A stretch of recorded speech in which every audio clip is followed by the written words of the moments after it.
As you speak about the Aish Kodesh and the wonderful work that you did, especially to young people, how and why should young people today study the writings of the Aish Kodesh?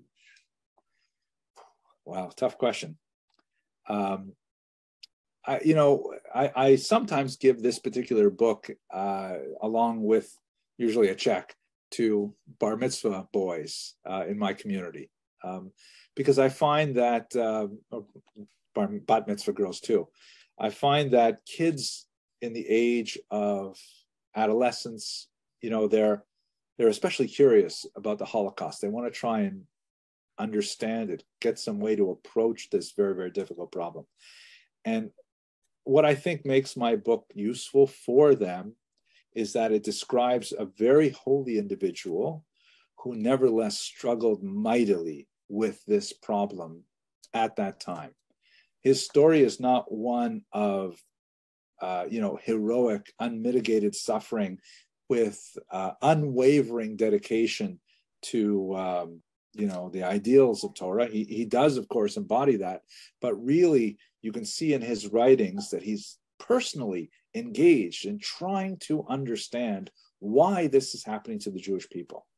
And it just gets worse and worse and worse.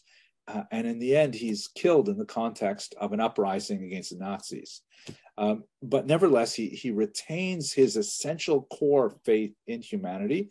And I believe that's the kind of message that millennials can resonate with, especially in this postmodern age where it's so hard to determine that anything is true, that the best we can do is find something which is authentic.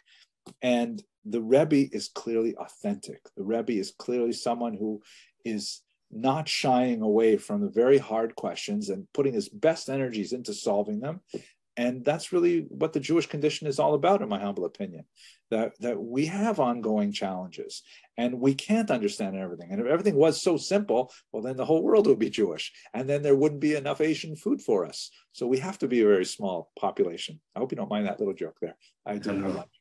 But that's I think that's why the Rebbe is such a powerful lesson for younger people. And so far, it's been a fairly valued bar mitzvah present, at least as far as I can tell. Maybe they have too many fountain pens and a book thrown in is not so bad.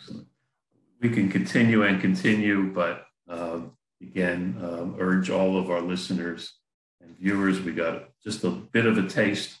It's really required reading. There's no other way to say it. It's required reading. It's something that must be read and studied. And Professor Abramson, thank you so much for your time today. We appreciate it very much. Thank you for the opportunity to speak with you about a topic about which I am quite passionate.